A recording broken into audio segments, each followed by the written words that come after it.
আসসালামু আলাইকুম। আশা করি সকলে ভালো আছেন। আলহামদুলিল্লাহ আমিও ভালো আছি।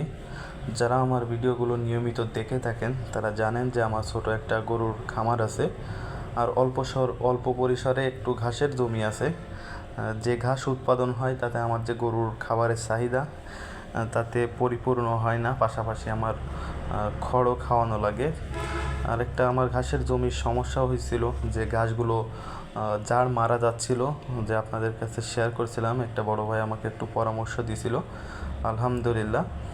তারপরে টানা যে বৃষ্টি হয়েছে তার কারণে আমি ঘাসের জমিটায় পরিচর্যা ঠিকমতো করতে পারি নাই।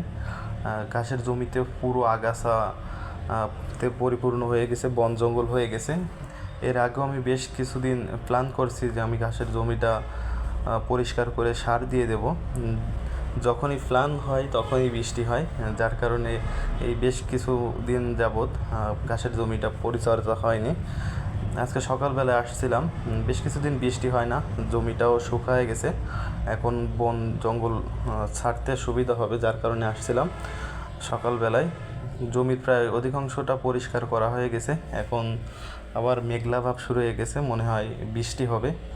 যেটা আপনাদের সাথে শেয়ার করব যে আমার যে জমির অধিকাংশ ঘাস সেইভাবে আছে, নষ্ট হয়ে গেছে। এখন আমি চাচ্ছি যে আমার জমির যে আগাছা আছে পরিষ্কার করে নতুন করে আবার যে মরে গেছে যে ঘাসগুলো সেই জায়গায় ঘাস লাগায় ফিলু দিয়ে সার দিয়ে দেব। এই প্ল্যানটা আপনারা একটু কমেন্ট করে জানাবেন। এখন আমার যে ক্ষেতের অবস্থা আছে তাতে আগাছা পরিষ্কার করে সার দিয়ে দিলে ঠিক হবে কি না।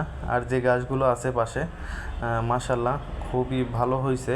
আর যে অধিকাংশ যে গাছের ঝাড়গুলো ছোট ছোট হয়ে গাছের পাতাগুলো নষ্ট হয়ে যাচ্ছে, যার কারণে সমস্যা দেখতে পাচ্ছেন আকাশের অবস্থা। আর মেঘলা, যেহেতু আমার এই জায়গায় ছায়া জমি, সাইডে সাইডে গাছ তেমন একটা ভালো হয় না, আর ভিতর সাইডে মাশাল্লাহ যা হয় খুব সুন্দরী। এখন আমি পুরো জমিটাই পরিচর্যা করতে চাচ্ছিলাম, যেহেতু আজকের আবহাওয়া ভালো না, তার কারণে আমি অর্ধেকটা পরিষ্কার করে রেখে যাচ্ছি।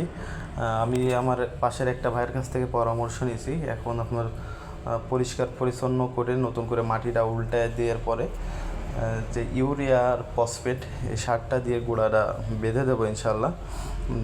দেখতে পারতেছেন ঘাস, এই সাইডে যে ঘাসগুলো প্রত্যেকটা জাড়ে আর কি 20-25টা করে ঘাস আছে আলহামদুলিল্লাহ।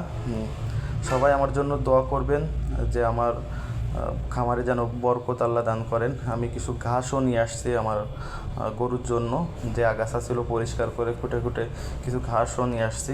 ঘাসের কালারটা যে খুব সবুজ আছে আলহামদুলিল্লাহ। আর এইটা হলো আমার সেই ছোটো গরুর খামার। আলহামদুলিল্লাহ আমার জন্য দোয়া করবেন সবাই।